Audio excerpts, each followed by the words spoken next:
Ngiyanibingelela uKhansani TV, uMakhosi Khuzwayo lo onikhulumayo.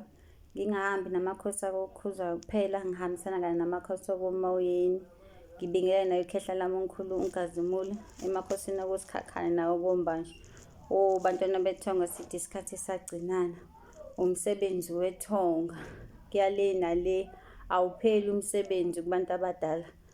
No, abantwana bethonga la, bengithi ake sithinte la indaba yenzuzo abantwana bethonga. Njengoba nilwazi uhambo lwami omkhulu wake wakhuluma ngalo kwamanye amavidiyo la ngaqala khona. Ngahamba manje ngafika esigabeni sokuthi sengiphakama imimoya yani enzuzo abantwana bethonga. Yo, ayingishikishanga kanje inzuzo. Okwaba inkinga nje kakhulu kumina ukuthi yaqala yayiveza. Uma sekufuneke ngihambe ngiyoyilanda ngenze imicimbi yakhona, yo ngangave ngithukile ngisaba. Ngadraya bazalwane ukuhamba ukuyolanda inzuzo yami. Yo, yangibhokoza. Athi ngiphuza amanzi ayingaphuzeki, umzimba ngamncane emzimbeni, ngashintsha nebala ngamnyama kanje. Yavele yayiveza lokho iqhubeka iveza ukuthi hayibo sebebalande bonke, angilandiwe ngani mina.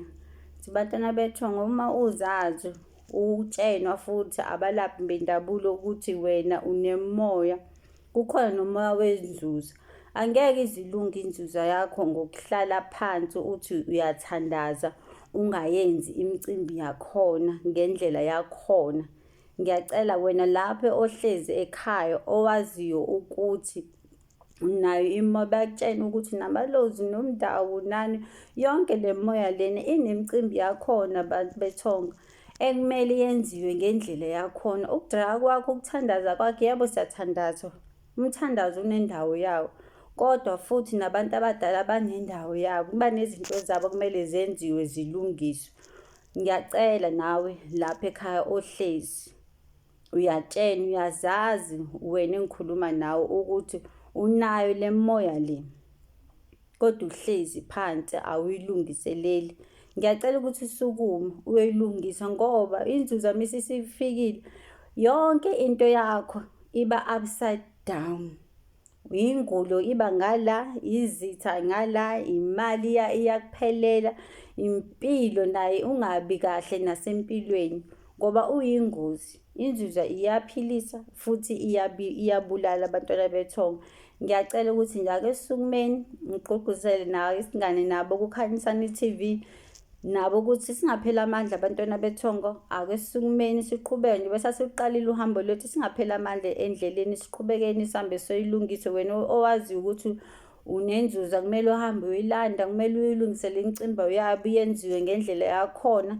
Ngiyacela ukuthi usukume nawe wena ohlezi lapha ekhaya ozazi ukuthi nenkinga yemimoya awuyilungisi noma ufuna ukuchazaliseka, sikhona.